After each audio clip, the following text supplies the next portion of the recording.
بہت کم ہوں، بلکہ میں کہوں گا کہ ان کے بالکل ناخن جتنا تجربہ ہے میرا اثر سکتا میرا صرف ایک دو چیزیں تھیں کہ بتا دیے آٹے کی قیمت کیسے بڑی ہے وہ بتا دیں. میں یہ آپ کو کاروبار کاروبار کے اوپر یا دوسری چیزوں کے اوپر میں پھر تھوڑی بہت بات کر سکتا ہوں مگر سیاست پہ تو آٹے کی قیمت لوگوں کو سمجھائیں. اب دیکھیں ابھی ہمارے بھائی کہہ رہے تھے کہ بہت ساری چیزیں جو مہنگائی ہوئی ہے اس میں آپ کو اگزامپل فردوس بھائی نے کہا آٹے کی بات بتا دوں.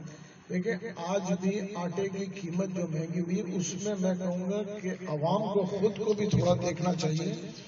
اس کے لیے جب تک ہم اس کو خود چیک نہیں کریں گے لیکن ہم توقع کرتے ہیں کہ ہر چیز کم ہو. میں آپ کو ایک مثال یہ دیتا ہوں کہ آٹا جو ہے 52 روپے میں دکاندار کو دیا جا رہا ہے آج 50 اور 52 روپے میں. اگر وہ 70 روپے میں بیچ رہا ہے اور آپ لوگ خود ان سے نہیں پوچھتے کہ وہ 70 روپے میں کیوں بیچ رہا ہے تو اس کے ذمہ دار میرے خیال سے ہم حکومت کو نہ الزام دیں. اس کے پہلے تو ہم خود چیزوں کو چیک کرنے کی کوشش کریں. اور میرے خیال سے دیکھیں بہت ساری اور چیزیں ہیں. آٹا ہو گیا، دودھ ہو گیا، چینی دیکھیں اتنا بڑا بحران تھا لوگ کہتے تھے 120 روپے، آج جو ہے 75 روپے اور 80 روپے میں چینی مل رہی ہے. اور آپ اور بھی چیزوں کو دیکھیں گھی اس وقت مہنگا ہو گیا ہے. میں کہوں گا چاول تھوڑا مہنگا ہے. مہنگائی بالکل ہو رہی ہے مگر مہنگائی کی آدھی ذمہ دار عوام خود ہے. میں کہوں گا جب تک عوام لوگوں کو چیک نہ کرے کیونکہ اور خاص طور پہ وہ طبقہ زیادہ ذمہ دار ہے جو صاحب حیثیت ہے. میں یہ کہوں گا وہ جاتے ہیں وہ دکاندار سے پوچھتے نہیں ہیں. دکاندار نے کہا 200 روپے کلو، انہوں نے 200 روپے نکال کے دے دیا. جب وہ 200 روپے بغیر پوچھے دیتے رہیں گے تو جو آدمی صاحب حیثیت نہیں ہوگا جب وہ جا کے اس سے وہ بھاؤ کرتا ہے تو وہ اس کو بڑی عجیب نظر سے دیکھتا ہے. تو میں یہ درخواست کروں گا کہ صاحب حیثیت لوگ دکانوں کے اوپر جب جائیں تو چیزوں کو چیک کریں کہ ان کی قیمت کیا ہے، ان کی قیمت کیوں زیادہ ہے. دیکھیں یہی جو ابھی ایڈوکیشن کی بات کر رہے تھے یہی تو تعلیم ہے کہ ہم جا کے ان کو دیکھیں کہ کیا ہے. ہم بالکل جاہلوں کی طرح نہ. انہوں نے کہا اگر دکان والا کہہ رہا ہے 250 روپے تو ہم 250 روپے میں لے کے آ رہے ہیں. دیکھیں ہمیں تعلیم اس لیے دیجیے کہ نہیں جی اس کی قیمت کیا ہے. آج دنیا میں اتنی چیزیں آ گئے ہیں، واٹس ایپ ہے، بہت ساری چیزیں ہیں. آپ گوگل کے اوپر کریں آپ کو قیمت نظر آ رہی ہے چیز کی، اس کے باوجود ہم مہنگا لے رہے ہیں. تو میرے خیال سے چیزوں کو ہم خود دیکھیں. میں اس کے علاوہ تو کچھ نہیں کہوں گا. میرے خیال سے دیکھیں آج میں ایک کاروباری آدمی پی ٹی آئی میں آیا ہوں. میرا کبھی سیاست سے مگر میں پی ٹی آئی میں اسی وجہ سے بھی آج ہوں کیونکہ جو ویژن ہے اس ویژن کو دیکھ کے میں ہوں. تو باقی میں آپ لوگ کا شکریہ ادا کرتا ہوں اور انشاءاللہ پھر کسی اور موضوع کے اوپر ہوگا تو میں ضرور گفتگو کروں گا. شکریہ.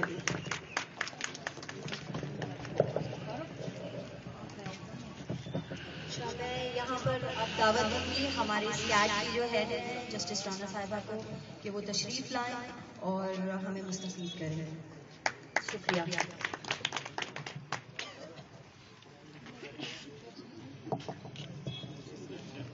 السلام علیکم. بسم اللہ الرحمن الرحیم. میں تو آج سمجھے کوئی تیاری سے تو نہیں آئی ہوں لیکن فردوس بھائی نے جو کچھ کہا وہ میں نے ان سے پریکٹیکلی سیکھا جب میں ان کے ساتھ الیکشن کی کیمپین میں پھری. اور حقیقت یہ ہے کہ میں فردوس بھائی سے بہت متاثر ہوئی اور میں نے الیکشن کا کام تو بہت کیا تھا ایز اے ریٹرننگ آفیسر. جب میں جج تھی میں نے as a returning officer Karachi کے 3 الیکشن کرائے. ملیر ڈسٹرکٹ کا بھی کرایا، ایسٹ کا بھی کرایا، ساؤتھ کا بھی کرایا. لیکن جو کچھ پریکٹیکلی میں نے فردوس بھائی کے ساتھ سیکھا میں اس کی قدردان ہوں. بہرحال میرا تعلق جوڈیشری سے ہے تو 2-3 الفاظ کہوں گی. شاید میں اور تو تربیتی پروگرام کے لیے ابھی نہ کہہ سکوں کیونکہ بہت کچھ فردوس بھائی نے کہا، خرم نے کہا، اپنے تجربے سے ہم کو آگاہ کیا جو ہمارے لیے بہت اچھا ہے اور بہت ضروری بھی ہے. لیکن بات یہ ہے کہ ہمیں اپنا، کیونکہ میں اسکیٹ کی ہیڈ بھی ہوں، اچھا میں اسکیٹ کی ہیڈ بھی ہوں تو مجھے ایک چیز تھوڑی سی ریکویسٹ کرنی ہے کہ ہمارے یہاں سب سے پہلے تعلیم تو بہت اچھی چیز ہے، تعلیم کے بغیر انسان ادھورا ہے. لیکن اگر تعلیم خالی ہو اور تربیت نہ ہو تو کچھ بھی نہیں. تو ہمیں